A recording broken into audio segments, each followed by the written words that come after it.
आज की वीडियो दोस्ती के नाम। गाइस, क्या होती है सच्ची दोस्ती, ये आज मैं सिर्फ आपको बताऊंगा नहीं, दिखाऊंगा भी। इस वीडियो को ध्यान से देखिए। एक लड़का है जो अपने ब्लाइंड दोस्त को यानी अंधे दोस्त को फुटबॉल के मैच में ले गया, क्योंकि उसे फुटबॉल का बहुत शौक था। अब वहां पर ना सिर्फ उसे वो ले गया, मैच में क्या चल रहा है वो उसे बता भी रहा है। और गाइस, अपनी दोस्त की आंखों से वो अंधा दोस्त मैच के मजे ले रहा है, मैच को एंजॉय कर रहा है। अब इससे ज्यादा सच्ची दोस्ती की परिभाषा मैं क्या ही दूं। गाइस, अपने दोस्तों के साथ, स्पेशली अपने सच्चे दोस्त के साथ इस वीडियो को जरूर शेयर करिएगा। क्या आप लोग आईपीएल देखते हैं? और अगर आप आईपीएल देखते हैं तो मेरे पास आपके लिए आईपीएल से रिलेटेड एक ऐसा सवाल है जिसका जवाब अधिकतर आईपीएल देखने वालों को पता तक नहीं होता।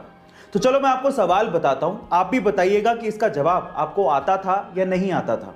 सवाल यह है कि आईपीएल की ट्रॉफी के ऊपर एक मैसेज लिखा होता है। क्या आप बता सकते हैं कि वो मैसेज कौन सा है और उसका मतलब क्या होता है? तो चलिए मैं आपको इसका जवाब बताता हूं। इसका जवाब यह है कि आईपीएल की ट्रॉफी के ऊपर संस्कृत में एक लाइन लिखी होती है। वो लाइन है यत्र प्रतिभा अवसरा प्राप्नोति ही, और उसका मतलब होता है यहां प्रतिभा अवसर प्राप्त करती है। गाइस, बाइक चलाना किसे नहीं पसंद, लेकिन असली प्रॉब्लम आती गर्मियों में, जब कोई स्कार्फ या फिर रुमाल पहनने के बाद हमें हेलमेट पहनना पड़ता है। और गर्मी होने की वजह से थोड़ी दूरी तक चलने के बाद जब हम हेलमेट उतारते हैं तो पूरा मुंह पसीने से भर जाता है। अब इस प्रॉब्लम का सॉल्यूशन क्या है? जी हाँ गाइस, इस प्रॉब्लम का सॉल्यूशन है एसी हेलमेट। एक छोटी सी एक्सेसरी आपके हेलमेट पे लगती है और वो आपके हेलमेट को या फिर आपके सिर को ठंडा ठंडा कूल कूल बना देती है। और गाइस, इसका इन्वेंशन कहीं बाहर नहीं, हमारे इंडिया के बेंगलोर के आईआईटीएन पीके सुंदर राजन ने किया है। वाइल्ड लाइफ फोटोग्राफी अवार्ड एक ऐसा अवार्ड जो उस इंसान को दिया जाता है जो कि इंसानों को छोड़ के इस धरती पर जितने भी जीव जंतु रहते हैं उनकी उस यूनिक टाइमिंग पे फोटो खींचे, जिसे देखने के बाद सिर्फ एक ही बात जुबान पर हो, वाह क्या टाइमिंग है। तो यही अवार्ड 2019 में उस पिक्चर को दिया गया जो कि लंदन के एक अंडरग्राउंड रेलवे स्टेशन पर खींची गई थी।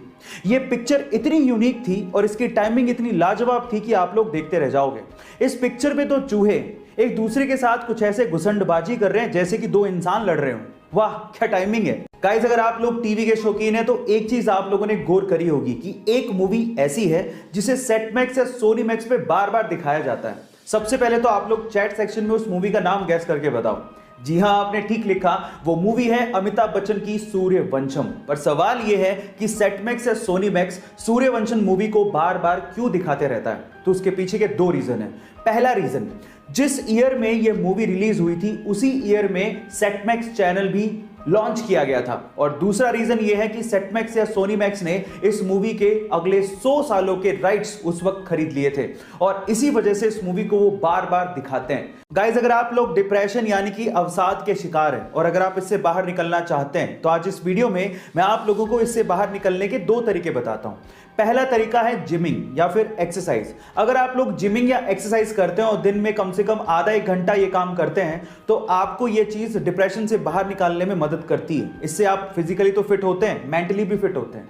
दूसरा तरीका है पेट्स यानी कि पालतू जानवरों के साथ समय बिताना। अगर आप लोगों के पास कोई पालतू जानवर जैसे कि कुत्ता या फिर कोई और जानवर है और अगर आप उनके साथ दिन में कुछ समय बिताते हैं तो ये चीज भी आपको डिप्रेशन से बाहर निकालने में मदद करती है। पंकज त्रिपाठी, आज के समय उन्हें कौन नहीं जानता है, एक्टिंग इंडस्ट्री में एक बहुत बड़ा नाम है। एक बार उन्होंने अपने एक इंटरव्यू में एक बहुत ही जबरदस्त बात कही। उन्होंने कहा कि जब वो 10वीं क्लास में थे तो उनके पिताजी ट्रैक्टर खरीदना चाहते थे, लेकिन वो ट्रैक्टर नहीं खरीद पाए। लेकिन उस वक्त अगर उनके पिताजी ट्रैक्टर खरीद लेते तो पंकज जी के मुताबिक आज वो किसी खेत में ट्रैक्टर चलाकर खेती कर रहे होते और इंडस्ट्री में इतना बड़ा नाम नहीं कमा पाते। उसके बाद जो पंकज जी ने कहा वो आप लोगों को सुनना चाहिए। उन्होंने कहा कि जिंदगी में कभी कभार हमें अगर कोई चीज नहीं मिलती तो उस वक्त उसका मलाल होने लगता है, लेकिन बाद में आगे चलकर समझ में आता है कि उस वक्त जो हुआ वो ठीक ही था। इसलिए जिंदगी अगर आपको हरा रही हो तो आप समझ लीजिएगा कि आपके साथ कुछ अच्छा होने वाला है। आपको पंकज जी की बात सुन के कैसा लगा चैट सेक्शन में जरूर लिखिएगा और ऐसे अमेजिंग वीडियोस के लिए यूट्यूब पे हमारे चैनल को सब्सक्राइब कर लीजिएगा।